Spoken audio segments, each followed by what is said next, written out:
Hey there, it is Justin. I'm back in the West End of Old Town Cincinnati.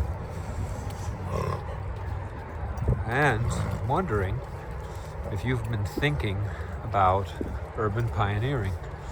These are buildings that are being fixed up at the moment. They were derelict for years. Now they're getting some work done to them. You can't tell, it's hard to tell, but they are being worked on. And here's a fabulous antique down here. There's one that needs love. I've been wondering recently about too big to fail. I'm talking about these banks going under. And if you're as old as me, I'm a Gen Xer. You remember too big to fail used to have a different meaning. Am I crazy? I remember too big to fail was when they were trying to relax regulation on mergers, and they wanted these big corporations wanted to be able to merge, and they were saying, well, this benefits society because the company will be too big to fail. In other words, it would be so diversified that if one part of the business failed, the others would keep it afloat. And that was so too big to fail meant it was so big that it wouldn't fail because it was too diversified. Now, and I think this started in 2008, I'm not sure, but now too big to fail means they're so big, they're so integral to the economy that we mustn't let them fail. In other words, we must bail them out because they're too big to fail and they'll take the economy down with them. Am I making sense here? Am I crazy? Anyway, I think it's an interesting thing to ponder about modern life and the way language changes. By the way, those are flurries, in case you're wondering. That's snow coming down. It is a brisk 32 degrees right now. Here's a building. I mean, what's going on with this? Enormous building. Windows are bricked over. Somebody's taking care of it. Here's some residential apartment buildings. There's a building that looks like it's not in use, boarded up window, a little red one I'm talking about. But, I'm down here again in West End to talk about urban pioneering. What do you think? This is an old factory. It says the Wegman factory. This is an old factory that's been turned into art studios.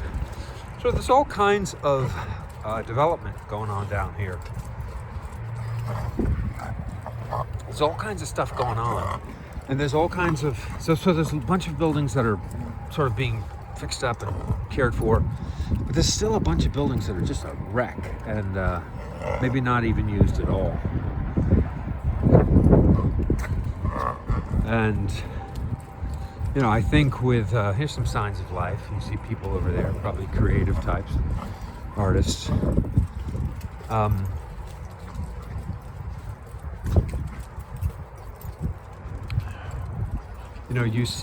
You see all this activity, but it's very sporadic. And in between, you have derelicts and you have buildings that are in pretty bad shape. And I think if you bit the bullet and got into one of these places, you'd be happy. Because look at I'm walking around this area. It's no problem. It's actually quite lovely. It's really peaceful. And a lot of people would say, oh, from the suburbs, people out in the suburbs, oh my God, you live down there? That's crazy. No, it's not crazy. It's actually quite peaceful. So I'll do a few more videos of this nature. I'm not going to be in Cincinnati all that much longer, so I'm trying to document this while I'm here. And you hear a lot of people talk about urban pioneering, but I wanted to give you to have a chance to sort of see what a urban ghetto looked like. This isn't as bad as some ghettos. But you know, the West End is famous for being kind of run down, and as you can see, it is run down, but it's not that bad. Soon, when I can get a chance to get over there, I'm going to show you the property that I owned once and sold because I started a family in California, and I'll soon be going back there. But